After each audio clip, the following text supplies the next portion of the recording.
हज़रत मुआविया रज़ी अल्लाह अन्हु रसूल अक़दस सल्लल्लाहु अलैहि वसल्लम के साथ बड़े ताल्लुक़ में हज के मौके पर रसूलुल्लाह सल्लल्लाहु अलैहि वसल्लम के बाल मुबारक काटने की बारी आती है, हल्क कराने की। हज़रत मुआविया को भी एक बाल मिले हैं, नाखून कटे हुए हज़रत मुआविया को मिले हैं। इन्होंने अपने साथ एक छोटी सी उस ज़माने की कारूरा बॉटल में रखे हुए हैं, हज़रत मुआविया ने संभाल के रखे हैं। रसूल अक़दस सल्लल्लाहु अलैहि वसल्लम के इंतकाल के बाद हज़रत अम्मा आयशा के पास एक अरसे बाद हज़रत मुआविया तशरीफ़ लाए। मुआविया कैसे आए? अम्मा जान ख्वाहिश लेकर आया। उम्मुल मुमिनीन पूछती हैं क्या ख्वाहिश? बेटे आते हैं, माँ से बड़े राज और न्याज से बात करती हैं और माँ उनकी बात मानती है।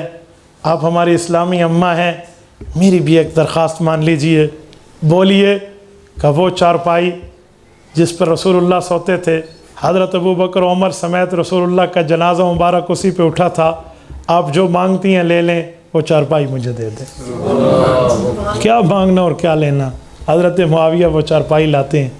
मुल्क शाम में वो चारपाई हज़रत मुआविया के जनाजे के लिए वही चारपाई तैयार रहती है। वफ़ात की बारी आई, फरमाया ये मैंने अपनी पूरी ज़िंदगी की जमा पूंजी सजाई हुई थी, ये नाखून और बाल रसूलुल्लाह के हैं, ये मेरे कफन में मेरे चेहरे पे डालना, उसी चारपाई पे जनाजा उठाना जिस पर हुजूर का जनाजा उठा था। लोगों ने हज़रत मुआविया के बारे में आधे सच बोलना शुरू कर दिए। मैं पूरे झूठ की बात नहीं करता, आधे सच। अजी ये हुआ था, अजी ये हुआ था, अजी ये हुआ था, अजी पूरा हुआ था, पूरी बात करें। पूरी बात नहीं की जाएगी। एक बंदा मुझे कहने लगा एक हदीस सुनाओ। मैंने कहा जी बड़े शौक़ से, हम तो हदीस सुनने के लिए बैठे हैं। हो हदीस, बिस्मिल्लाह सुनाओ। मुआविया अल्लाह के रसूल के पास आए थे, हुज़ूर पाक ने फरमाया था मुआविया शादी न करना, तो मुआविया ने नहीं की। मरने के करीब हो गए, वफ़ात से पहले हकीमों ने कहा शादी कर ले वरना तो जल्दी मर जाएगा। मुआविया मजबूर था, करता क्या न करता, शादी कर ली। शादी की, बेटा यजीद पैदा हुआ, उसने आले नबी को ज़बह कर दिया। मैंने कहा बुखारी, मुस्लिम, अबू दाऊद, तिरमिज़ी, नसाई, इब्न माजा, सुन्नियों की 6 किताबें। उसूल काफ़ी, मल्ला यहज़ुरुहुल फ़क़ीह, इस्तिबसार, तहज़ीबुल अहकाम, हमारे अहले तशरीह की 4 किताबें। 6 और 4 10, 11वां अल्लाह का कुरान। मुझे तो इसमें रिवायत नहीं मिली, तू कहाँ से लाया है? कहाँ से लाया है? सनद पेश कर, रिवायत पेश कर, बात पेश कर। ये ऐसे उड़ती चिड़िया की रिपोर्ट है। मुझे उड़ती चिड़िया की रिपोर्ट, क्या बैठी चिड़िया की रिपोर्ट भी नहीं चाहिए। ये फरमाने पैगम्बर है, इसके लिए दलील चाहिए होगा। बेटा कोई है दलील? ला सकते हो? हाथू बुरहानकुम इन कुंतुम सादिकीन, है कोई दलील? चुप। मैंने कहा कैसी जहनीत लेकर बैठे हो खुदा के बंदे। मुआविया तो रसूलुल्लाह का ऐसे कहना मानने वाला था। रिवायात में आता है मस्जिद नबवी में अल्लाह के रसूल के पास एक शख्स आया, उसने कहा आप कोई मेरे पास बंदा भेजें जो मैं उसको चीज़ लेकर दूँ। इस तरफ हुजूर ने इशारा फरमाया यहाँ से मुआविया इसके साथ जाओ, चीज़ लाओ। मुआविया दूर तक ऐसे गए और वापस आए, चीज़ लेकर आए। हुजूर ने फरमाया जूती नहीं पहनी? कहा या रसूलल्लाह आपने फरमाया यहाँ से जाओ, जूती उस तरफ पड़ी थी, अगर उधर जाता तो आपके फरमान में देर हो जाती। तो इस बंदे को कहता है कि इसने मौत के डर से शादी की हो, अपने दिमाग को एक बार वाश कर। कौन से नजरिया पेश कर रहे हो? ये रिवायत किस्ब है अल्लाह के रसूल पे, झूठ है पैगंबर इस्लाम पे। इसका दीन, शरीयत, ईमान, सच्चाई से दूर दूर कभी कोई वास्ता नहीं है, ये घड़ी हुई है। हाँ, अगर ये होती तो मुआविया मौत कबूल कर लेता, शादी न करता, क्योंकि मौत तो वैसे ही आनी है, कल की आज आ जाए, पैगंबर का फरमान गलत ना हो। लेकिन इसका मतलब ये भी नहीं है कि मैं कोई यजीद का दिलदादा हूँ। ये भी जहन में रखना कि मैं कोई यजीद की तारीफ़ कर रहा हूँ। हम कल भी हुसैनी थे, हम आज भी हुसैनी हैं, हम क़यामत में भी हुसैनी रहना चाहते हैं। ये याद रखना।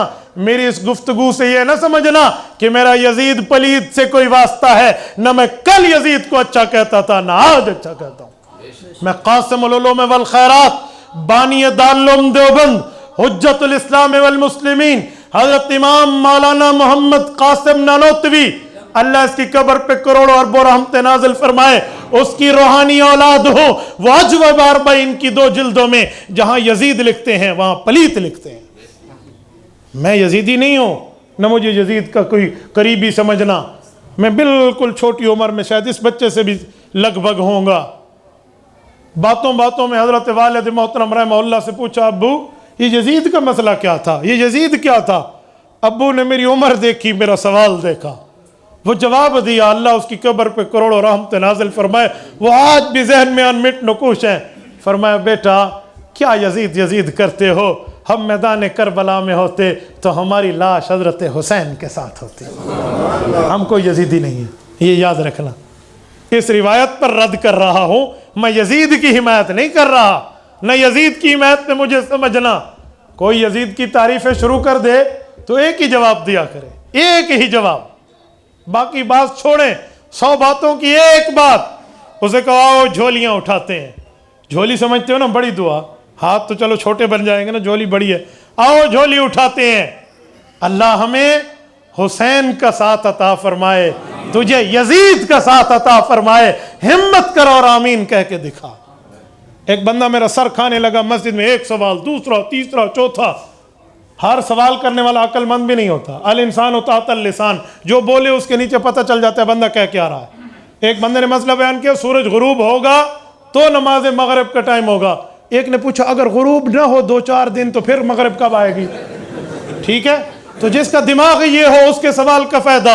वो यजीदी मेरा सर खा रहा, ये साहबा ने बैत की। मैंने कहा साहबा ने बैत तोड़ी, करना तारीख से साबित, तोड़ना सही बुखारी जिल्द 2 से साबित।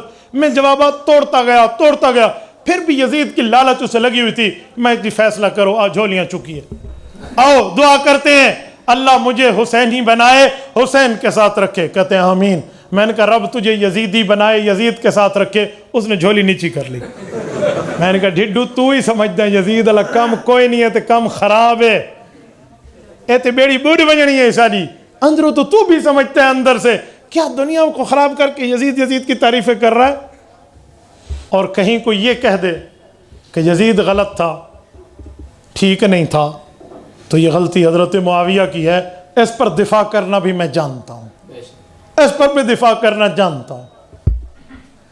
यजीद की गलती आप हजरत मुआविया पे डालेंगे तो एक बाप बेटा कुरान करीम में इससे पहले मौजूद है। वहां बेटा ठीक है या बाप ठीक है, कुरान कहते हैं बेटा गलत है, बाप ठीक है। हजरत नूह अलैहिस्सलाम, ए अल्लाह इन्नहु मिन अहली या नूह इन्नहु लैसा मिन अहलिक इन्नहु अमलुन गैरु सालिह। बेटा किनान डूब गया, फहाला बैनहुमुल मौज फकान मिनल मुगरकीन, डूब गया। वो बेटा गलत है। कहोगे नूह अलैहिस्सलाम की तरबियत में असर था? आप कहोगे कि नूह अलैहिस्सलाम ने कोई नऊज़ बिल्लाह गलती की थी? नबी को गलती कोई कहे हम उसे मुसलमान नहीं कहेंगे। जो नबी से किज़्ब का और गलती का और बहतान का इल्ज़ाम लगाए, मैं इसका इस्लाम नहीं मानता। जो नबी पर इल्ज़ाम तराशी कर रहा है, तो नबी की तरबियत में कोई कमी थी? नबी की तरबियत में कोई खामी थी? क्या कहोगे? बेटे की अपनी बर्बादी, नूह की अपनी आबादी, यही कहोगे? ये जवाब कॉपी पेस्ट कर लो। यजीद जाने और उसका मामला जाने, हजरत मुआविया रज़ी अल्लाह अन्हु। कैसी बात करते हो यार, कैसी बात करते हैं? हम कोई यजीदी नहीं है। बेटों की गलतियां अगर बाप पर डालोगे तो बहुत से मामलात में मैं फिर सवाल खड़े कर दूंगा, फिर उनका जवाब आपके बस की बात नहीं बनेगा। खाला जी और फुफ्फो जी का घर का काम नहीं है दीन के मामले में सवाल करना। एक सवाल के ऊपर फिर 10 सवाल होते हैं और उनको हल करने के लिए भी दिल गुर्दा चाहिए।